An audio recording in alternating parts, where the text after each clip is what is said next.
Hello, my name is Yemi. And my name is Ijoma.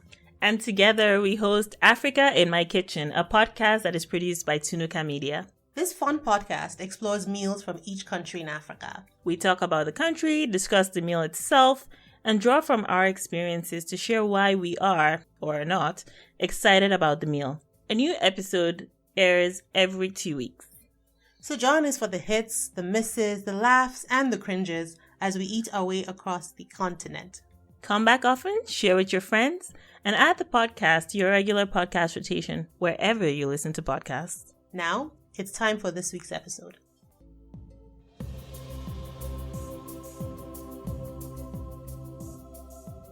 Hi, it's Yemi here. And Ijoma.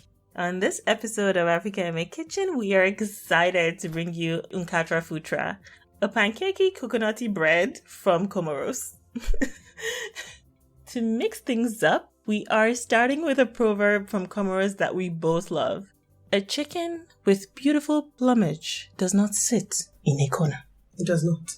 So we will give you some time. Let that sink in and think about that. So if you're a chicken and feel like a peacock, live your best peacock life. Don't let them tell you you're not a peacock. You got that right. So the Comoro Islands, or Comoros, is an island country off the southeast coast of Africa. It is northwest of Madagascar and it's east of Mozambique. There are actually multiple islands in the country, but the three major ones are Grand Comore, Moeli, and Anjouan. There's a fourth island called Mayotte, but it is an overseas French department, basically meaning that it's still under French sovereignty. Mm-hmm. How that happened was that Comoros was a French colony until 1975, and then the country voted to be independent. The three islands voted to be independent, but Mayotte voted to stay under French sovereignty, and so till today, it is a French department. There are three official languages in Comoro: the French, Arabic, and Shikomori, or Comorian.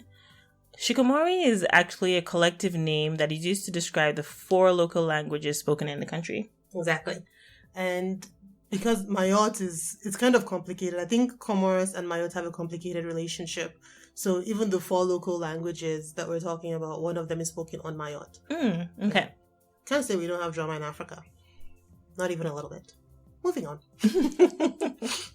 Here are some fun facts about Comoros. First of all, it is the world's leading producer of, I don't know how you say this essential oil. Liang liang. Liang, ilang. Ylang. After Madagascar, it is the second largest producer of vanilla. There are two types of marriage celebrations in Comoros. There's the legal marriage, so like the court marriage, and then you have the customary marriage. And it made me think of, like, there's several African countries that have that. So you have your traditional marriage, and then you have the legal marriage, which is usually in court or also involves a church. But the interesting thing is that the customary marriage, which is called Ada, yes. The customary marriage, which is called Ada, can take many, many years to save for, but couples still try to have it. And I found this particularly interesting. We thought it was a little interesting because it's so important and it could take so many years to save for it that a couple could actually have their grown children attending this wedding. Yeah, it is that expensive. Comorian cuisine has French, African, Arabic, and Indian influences. It's an island country, so there is a lot of seafood. They also have a lot of spices like cloves, vanilla, cardamom, coriander, cinnamon, nutmeg. In fact, when I was reading this, I started thinking of mulled wine. Ooh, mulled wine is so good, yo. Because how do they have all the spices that actually, like if you were to buy mulled spices, this is what it would be. Ooh, mulled wine. Anyhow, so they produce all these spices and have a variety of fruit, including jackfruit, which I haven't tried, but I've heard of. Based on our research, one of the most popular dishes is langouste à la vanille. And this is lobster boiled in a vanilla sauce that also has some white wine, some vinegar, and some spinach as well. Mm-hmm. There's also ombravad ou curry, which is like a pigeon pea curry. There's msolola, and that is green plantain and fish, and it's cooked in coconut milk. Yemi's not looking impressed because I said fish, but we'll move on. No, I'm not. There's also untrovi yanazi, which is also steamed fish, and this is cooked in a coconut stew. And a lot of the notes we found about it referred to cooking bananas. That's interesting. I think it's plantain, to be honest with you, because I get confused a lot online. So I see people say bananas, But it's actually plantain. So I think it might be plantain. As you may have noticed, 2 of the dishes we just mentioned involve coconut. And our featured dish, Nkatra Foutra, is no different. It also has coconut. Ingredients include flour, coconut milk, yeast, salt, butter, sesame seeds, and eggs. We kind of forgot to add the sesame seeds. We did. But in my defense, the recipe I looked at didn't have sesame seeds on the picture. So we just assumed that our version was... We're doing a no sesame seed take on the dish. Yeah, yes. That's what we're doing. We're doing a no sesame seed, version of it. Yeah. Excellent. It was totally planned. Yeah, that's what we did it on purpose. Like we mentioned, this is a kind of bread, and it's kind of simple to make. You're basically just dumping all the ingredients in together. Your flour, your milk, your yeast, your butter, everything comes in. It's pretty simple to make. You just mix your ingredients together in a bowl. Like a pancake. Almost. Like a pancake, yes. Mm-hmm. And in this case, you leave it to rise for a little bit so that the yeast can do its work. And then you fry. Yeah, and for exact measurements, as usual, just check out the blog where we actually have the references. Mm-hmm. Yep. The little differences I found among the recipes, though. So, for instance, one I really enjoyed it, but I didn't use because the measurements were not very specific. Mm-hmm. But the chef used ghee, which is clarified butter, while some other people just used regular butter. Mm-hmm. And the other thing I noticed about this was I think the recipe called for 2 or 3 cups of flour, I think. But for the amount of flour that it called for and for the size of the batter, I expected it to have more servings. But with the large amount of batter we had, only made like 4. And it usually comes out very thick and very big. So it's kind of like imagine a pita, the size of a pita. Like the round pita. Yeah, the circumference of a pita, but thicker, about half an inch in thickness. Yeah, I think almost even thicker than a fluffy pancake. Oh yeah, it's definitely. These are big butch pancakes. Oof.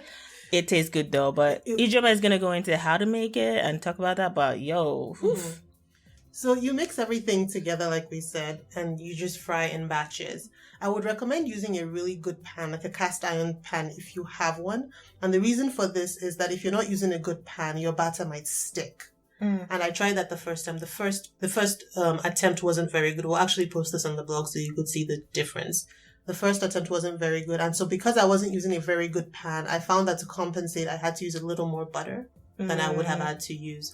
But when I saw pictures and images and videos of people making it, they didn't even use any butter at all. They had a good cast iron pan and they just sprinkled some water. Yeah, I even think if you had like a non-stick too, like a good non-stick pan as well. Yes, I thought I had a good non-stick until I tried to make Nkatra Foutra in it. So clearly my non-stick isn't... Clearly. You bought yours in the markets from the back. I'm not going to tell you where I bought mine from, but it was a place that I thought was a reputable place to get a frying pan from. Just say you bought it behind somebody's truck. Yeah? Moving on. So I found this particular bread meal very nice. It's eaten with a variety of things, but it was creamy. It calls for a lot of coconut milk, so maybe that's why it's creamy. It's so creamy. It's so good. Okay, keep talking. I'm not going to talk. I'm holding myself back, guys. I'm holding myself back before I start talking. But I found it very filling. I don't think you need more than one for a meal. That's me, personally. I was pretty full. Like we said, they're big and they're fluffy and they're buttery and creamy. I really liked it. I loved it. There is no question in my mind. It was so creamy. It was delicious. I loved it so much. I actually didn't eat it with anything. Yes. I ate it by itself. I had no syrup. I had nothing. I just warmed it. It was warm. And then it's like eating fresh, warm, buttery bread right out of the oven. It just feels so wholesome. I don't know. Like comfort food, right? Yeah, it's like a comfort food. And I remember that day I was editing one of the other episodes and I was trying it and I was like, "Ooh, this is so good. This is so good." And before you know it, I'd eaten the whole thing. That's funny.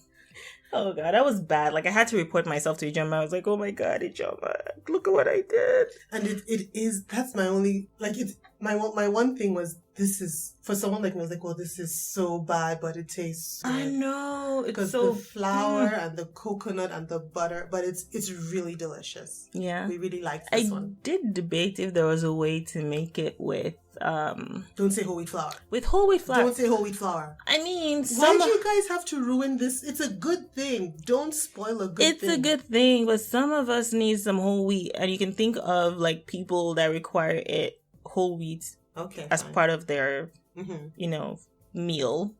Not everyone can eat white flour all the time.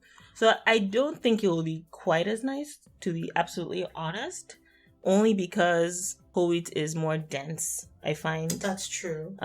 But it was so good.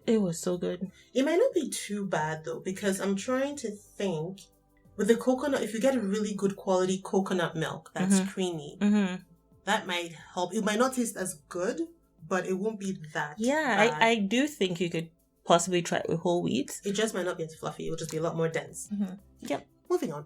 Oh my god, it was so good. Like, it's kind of one of those things where you start and you can't stop till you stop and you realize, oh my god, I overate. Now my tummy hurts because I ate too much. Which is exactly what happened to me. My tummy hurt like the next day because I ate, instead of eating one, I had two. And then I was like, Ijama, why?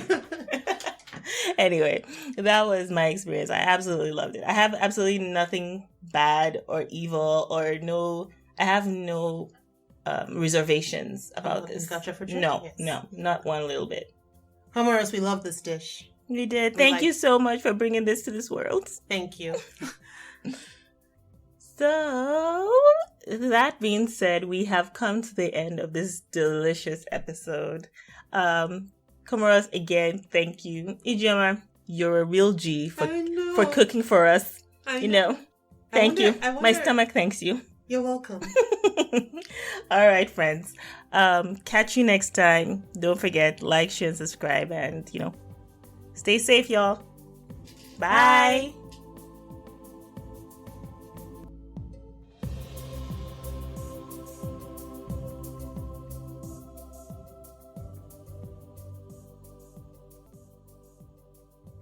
Thank you for listening, friends.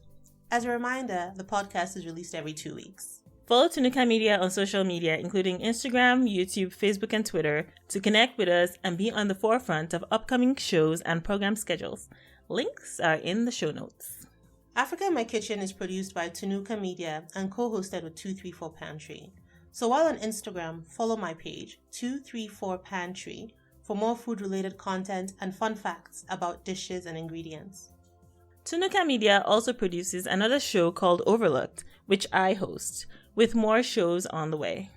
Like and subscribe, and if you learned something new, support the show by giving Africa in My Kitchen a high rating wherever you listen. This helps the show grow and gets more people just like you to learn also. So until next time, bye!